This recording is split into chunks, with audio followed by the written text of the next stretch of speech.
शहर के जाने माने रईस हीरा चंद और उनकी पत्नी सुजाता की चमचमाती महंगी कार बंगाल की एक पुरानी बस्ती की सुनसान गली में एक बेरौनक से पुराने मकान के बाहर आकर रुकती है।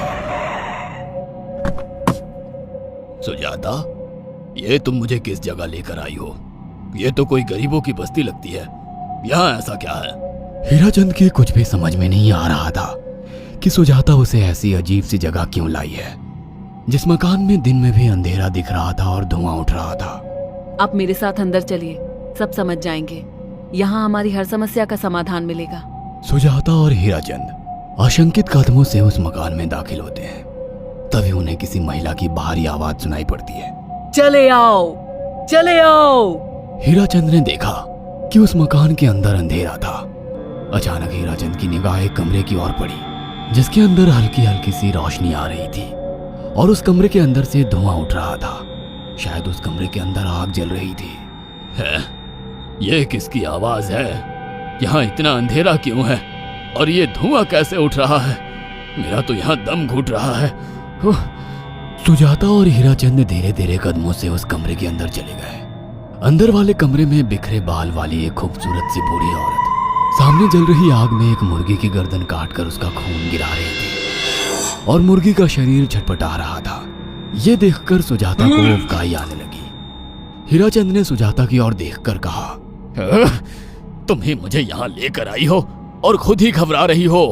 कौन है ये भयानक सी शक्ल वाली औरत और हम यहाँ क्यों आए हैं?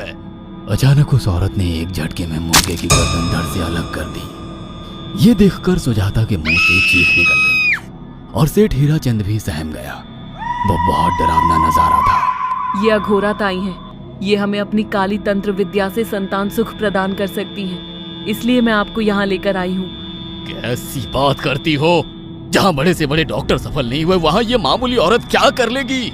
हीराचंद की बात सुनकर अघोरी ताई ने गुस्से से हीराचंद की ओर देखकर कहा, नादान हीराचंद, काली विद्या में इतनी शक्ति है कि मरे को भी जिंदा कर दे। संतान पैदा कराना कौन सा मुश्किल है? तुम्हें मेरा नाम कैसे पता? क्या तुम सच में हमें संतान सुख दिला सकती हो?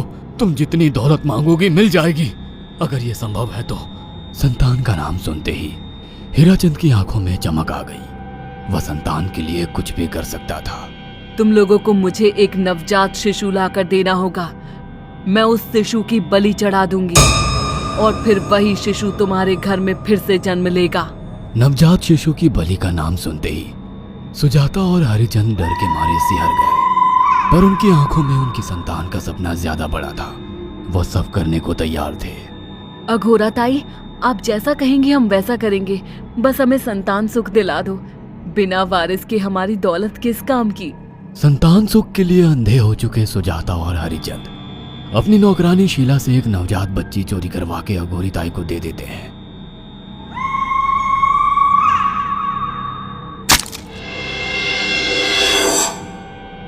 उस शिशु की बलि से सुजाता गर्भवती हो जाती है। देखा आपने अघोरा की तंत्र शक्ति? मुझे उस पर पूरा भरोसा था।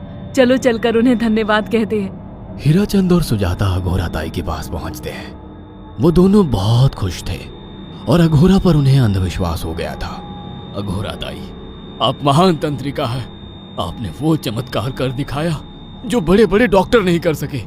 ये काली विद्या है बेटा। अगर तुम दोनों चाहो तो मैं इस विद्या से तुम दोनों को हमेशा के लिए जवान बना सकती हूँ। क्या सच में ऐसा संभव है? हाँ बिल्कुल, पर इसके लिए तुम्हें जवान लड़के और लड़कियों की बलि चढ़ानी होगी।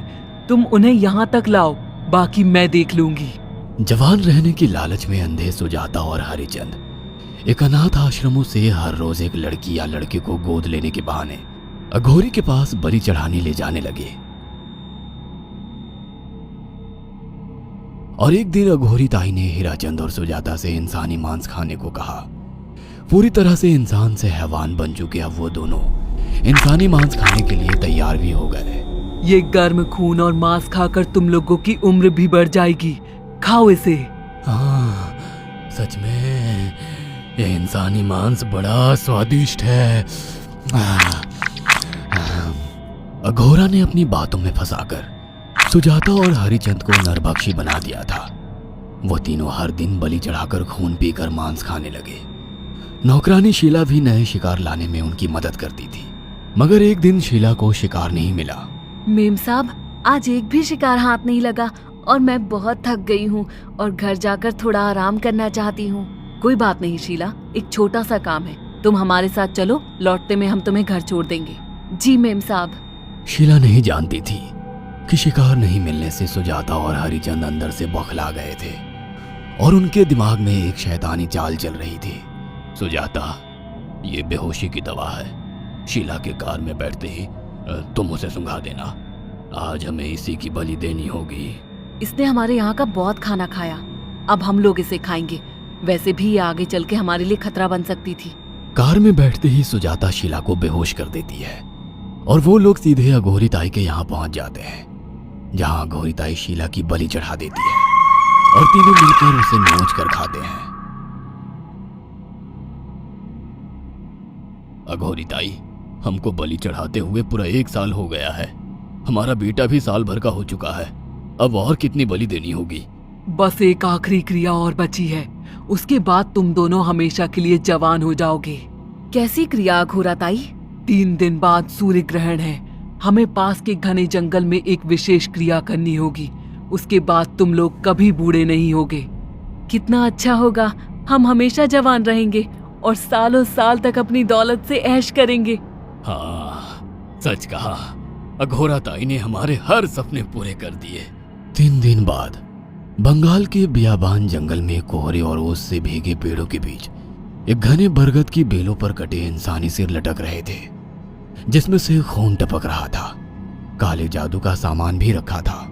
कितनी भयानक जगह है ये, हर तरफ कटे हुए सर लटक रहे हैं। थोड़ी देर में सब समझ जाओगे, बैठ जाओ और मेरे साथ ये मंत्र दोहराओ।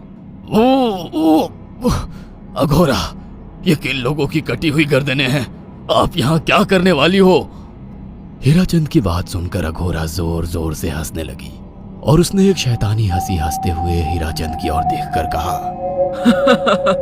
तुम जैसे ही लोगों ने अपनी इच्छाओं को पूरा करने के लिए इन लोगों की बलि चढ़वाई है और फायदा उठाया है। अब तुम दोनों आंखें बंद करके यहाँ बैठ जाओ और मेरे साथ मंत्रों को दोहराते जाओ। अघोरा ने सुजाता और हरिचंद को वशीकरण मंत्र और काले जादू के इस्तेमाल से सम्मोहित कर दिया और देखते ही देखते वो एक भयानक डायन में बदल गई और चीखती हुई बोली, अब मैं तुम दोनों की बलि चढ़ाकर अमर हो जाऊंगी, क्योंकि तुम लोगों ने 100 लोगों की बलि का खून पिया है। देखते ही देखते उस डायन ने फरसे से एक एक करके सुजाता और हरिचंद की गर्दन काटकर जल रही आग में बलि चढ़ा दी और उनका गर्म खून पीने लगी। जब तक तुम जैसे मूर्ख और लालची लोग अपने फायदे के लिए दूसरों को मेरे पास लाते रहेंगे, मैं उनका फायदा उठाकर ऐसे ही उनकी बलि चढ़ाती रहूंगी। दरअसल अघोरा एक डायन थी और अपना स्वार्थ पूरा करने के लिए उसने हीराचंद और सुजाता की लालच का फायदा उठाकर उनकी भी बलि चढ़ा दी। बुरे काम का बुरा ही नतीजा मिलता है। अगर आपको हमारी ये कहानी पसंद आई हो तो इसे लाइक और शेयर करना ना भूलें। साथ ही ऐसी और नई कहानियों के अपडेट्स पाने के लिए हमारे चैनल अक्षु टीवी को जरूर सब्सक्राइब करें।